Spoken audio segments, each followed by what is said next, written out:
Boa noite, meus queridos, minhas queridas. Vamos retomar as nossas catequeses com o Padre PH, falando hoje sobre a quinta oração eucarística, que só existe para o Brasil. Ela foi aprovada por Roma, ela é uma oração eucarística que nasce no Brasil dentro de um contexto, e embora seja uma oração eucarística curta, razoavelmente curta, dentro do padrão das orações eucarísticas, de todas as orações que a gente faz durante a missa, eu tenho que explicar um pouquinho sobre a história da oração eucarística número 5, porque ela não se afasta da história do Brasil e da Igreja. Então, só lembrando, eu vou começar em 1965, quando acaba o Concílio Vaticano II, que fez toda uma renovação na vida da Igreja, seja pastoral, seja catequética, seja litúrgica, que foi a grande chamada dessa reforma do concílio, ou o resultado do concílio. Existem muitas, gente, não dá para falar aqui em 10 minutos, mas a reforma litúrgica, principalmente, foi a mais marcada. Quem é de antes do Concílio Vaticano II lembra que a missa era em latim, de costas para o povo, e toda essa missa que hoje é celebrada na língua vernácula, em cada país a sua língua, e de frente com o povo, o altar longe da parede, para que todos possam celebrar em volta do altar, isso tudo é fruto do Concílio Vaticano II e da reforma litúrgica. Não entrando no mérito da questão, se é tradicional, se é progressista, o que é, em 1975, acontece aqui no Brasil o 9º Congresso Eucarístico Nacional. Os congressos eucarísticos já existiam, que era uma maneira de levar a Eucaristia para o meio do povo. Então se faziam grandes procissões, marianas, devocionais, os filhos do Santíssimo, os irmãos do Santíssimo, enfim, com todas as suas roupas, os candelabros. Faziam procissões e o pálio, aquele tecido grande levado por cavaleiros, senhores da sociedade, e o Santíssimo exposto embaixo, percorriam as ruas, os colégios, enfim, era todo um evento na cidade que ia acontecer com os congressos eucarísticos. No Brasil aconteceram vários congressos também, não podia ser diferente de outros lugares do mundo, só que em 1975 a Igreja do Brasil faz ou promove, comemorando os 10 anos da Reforma Litúrgica, do fim do Concílio Vaticano II, um ano eucarístico. E o Papa já tinha pedido um ano santo, não é? Em 1975, o Papa Paulo VI, ele convoca toda a Igreja para um ano santo, ao celebrar então os 10 anos do término do Concílio Vaticano II. No Brasil, a campanha da fraternidade propõe repartir o pão, lembrando a chamada da Eucaristia, mas queria também fazer ali uma chamada para um momento histórico que o Brasil estava vivendo, que era a ditadura militar, até mesmo para ajudar os mais pobres, os mais necessitados, a ter também o pão da dignidade, o pão da cultura, o pão da educação, o pão do direito. Então esses pobres que a Igreja conclama a ajudar também são aqueles menos favorecidos de tantas coisas. Não é só o pão da comida, mas a Igreja convocava para outros pães que precisavam ser repartidos. Uma coisa muito interessante hoje, quando o Papa Francisco hoje chama atenção para a Amazônia, preparando esse vídeo para vocês, eu encontrei alguns artigos que já falavam que o 9º Congresso Eucarístico Nacional, feito no Brasil, ele vira os olhos para a região da Amazônia.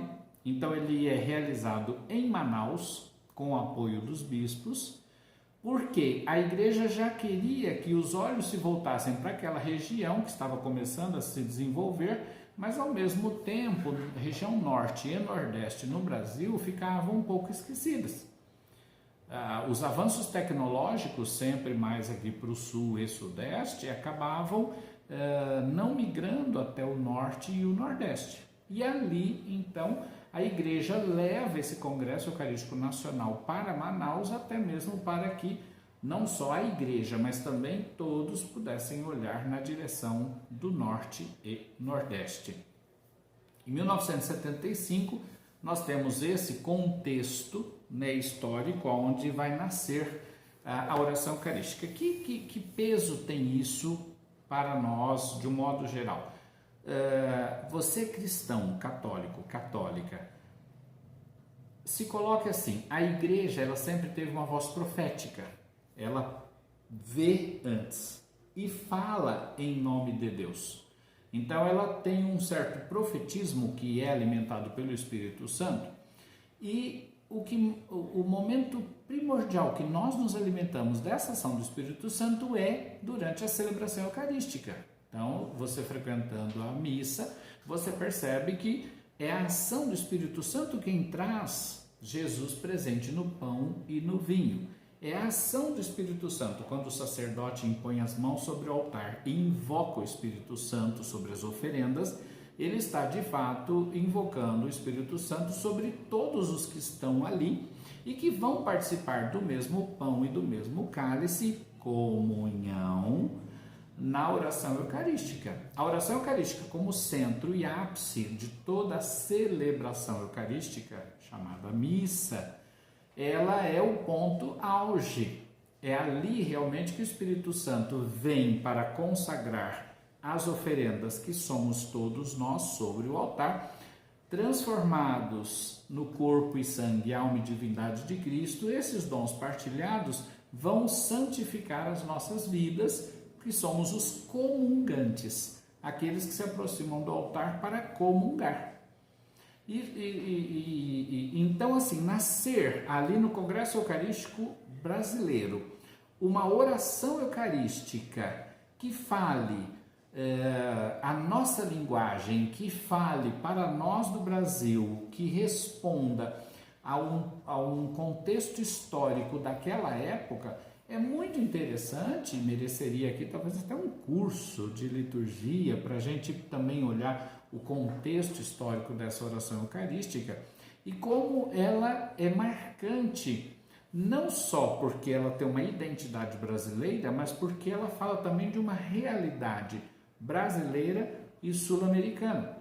Orações eucarísticas até antes do Concílio Vaticano II não existiam, existia só a oração eucarística do cânon, que é a pouco usada mais nas solenidades. Também a oração eucarística número 1, ou a primeira oração eucarística, eu ainda não fiz uma catequese sobre ela, estou deixando ela por último, porque realmente ela é muito complexa, ela é muito extensa, muito profunda.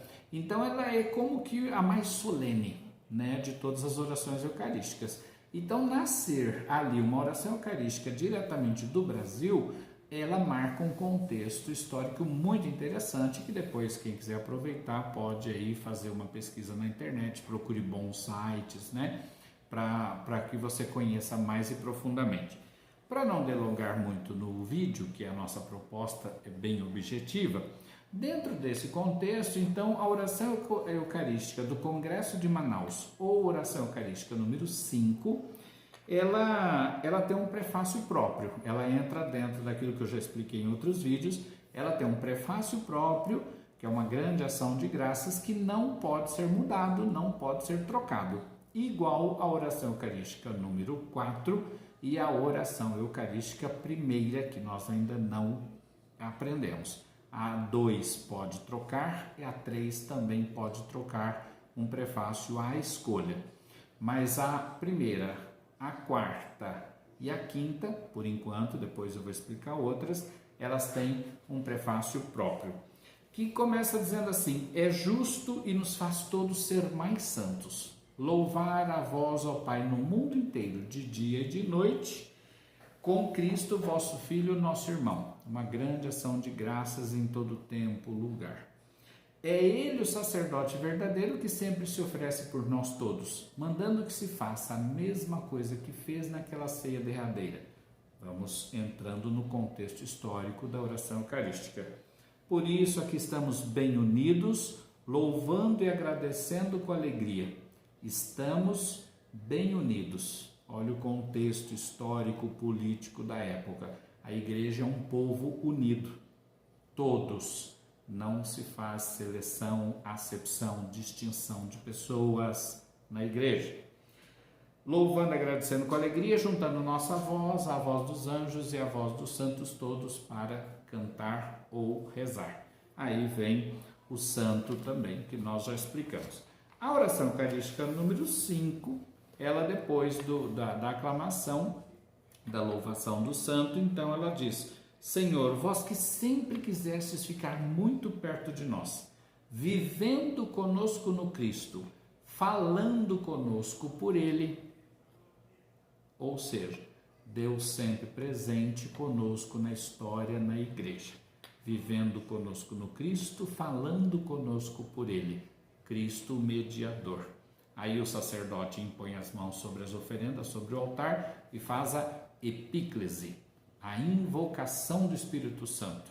Como nós temos as mãos ungidas pelo santo óleo da crisma e a oração consecratória no dia da ordenação, nós podemos invocar o Espírito Santo. Por isso que o sacerdote é o homem da bênção. E quando ele impõe as mãos, ele consagra, torna sagrado. Por isso a epíclese na missa, a invocação do Espírito Santo.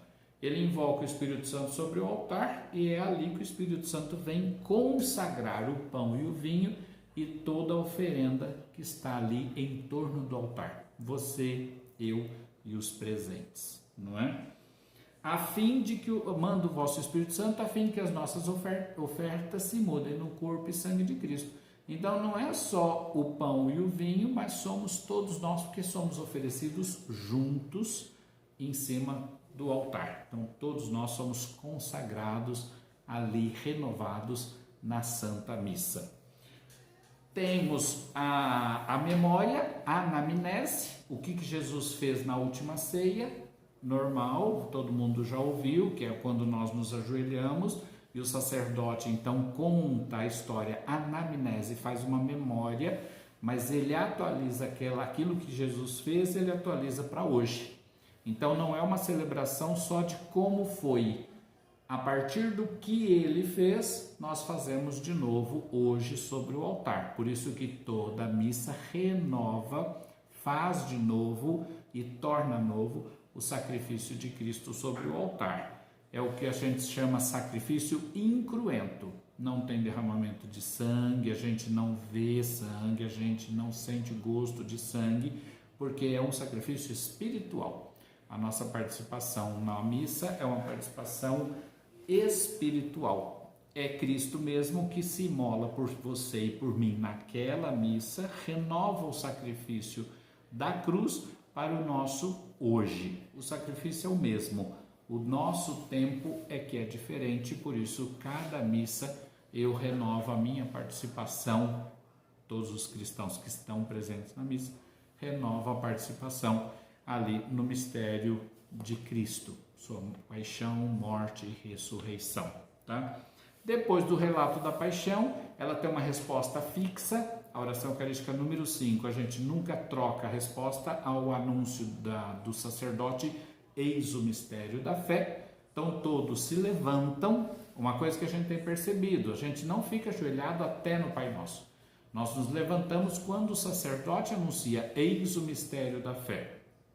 Quem pode se ajoelhar na missa deve se levantar nesse momento, eis o mistério da fé. Se levanta para aclamar, e a aclamação da presença de Cristo, ela nessa oração eucarística, ela é única, não pode ser trocada. Toda vez que se come deste pão, toda vez que se bebe deste vinho, se recorda a paixão de Jesus Cristo e se fica esperando a sua volta. Então a segunda vinda de Cristo, que eu já expliquei, chama-se parousia, que é o final dos tempos, ninguém sabe o dia e a hora. Enquanto isso, atualizamos o sacrifício para não sermos pegos de surpresa e em pecado, tá bom? Logo após a anamnese, a recordação de Cristo, então, nós rezamos, recordamos ao Pai neste momento a paixão de Jesus nosso Senhor, sua ressurreição e ascensão. Nós queremos a vós oferecer este pão que alimenta e que dá vida, este vinho que nos salva e dá coragem. Então, por que estamos ali, o que estamos fazendo ali?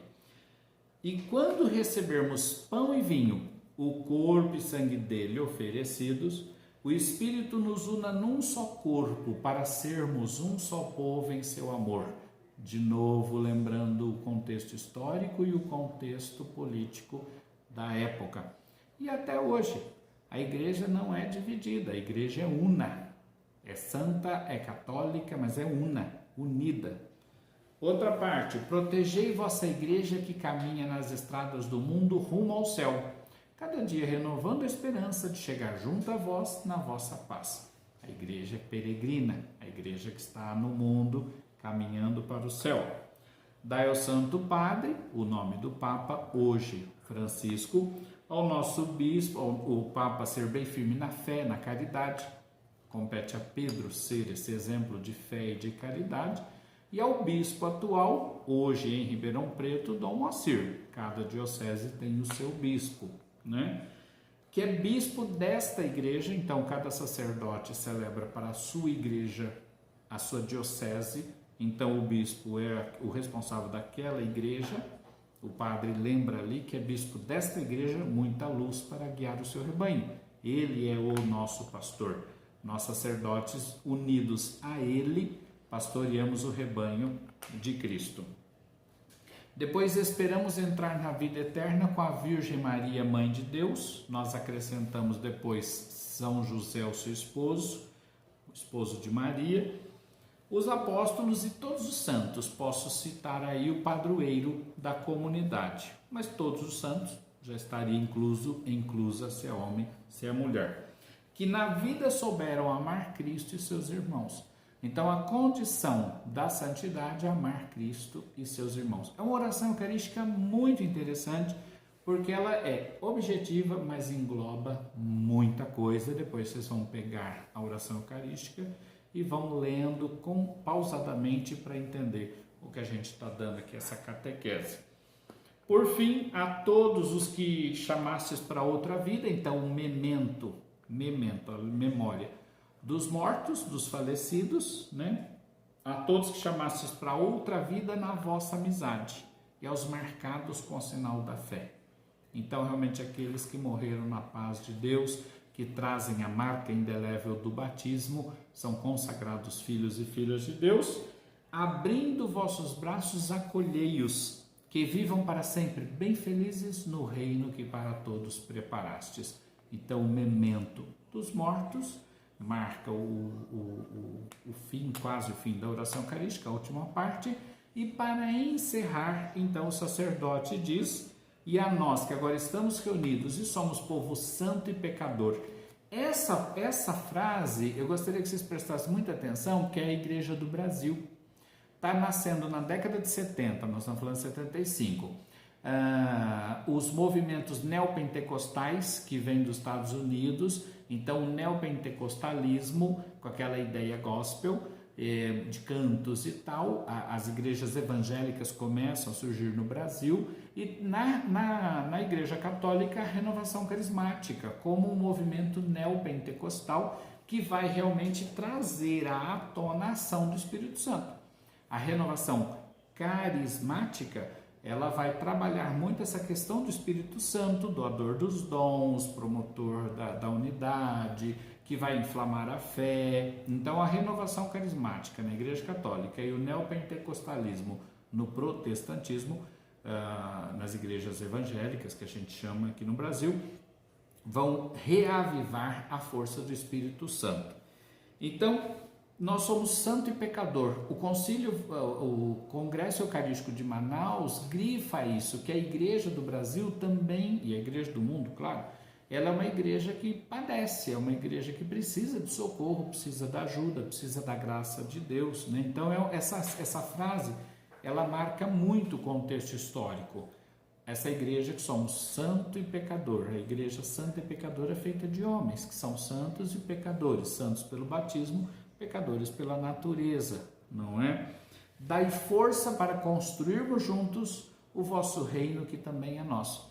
Então nós nos comprometemos nesse momento a construir também o reino de Deus. Por fim, a oração eucarística número 5, depois vocês vão ler com calma, vão seguindo de novo, termina na apresentação então dos dons, que é o corpo de Cristo, quando o sacerdote eleva o cálice e a patena e apresenta ao Pai, né, por Cristo, com Cristo e em Cristo, faz essa apresentação ali de todos nós consagrados sobre o altar em Cristo, com Cristo e por Cristo, toda a nossa vida, toda a honra, toda a glória, todo louvor ao Pai, para que Ele também nos santifique. Obrigado pela atenção e até o próximo vídeo com as catequeses do Padre PH.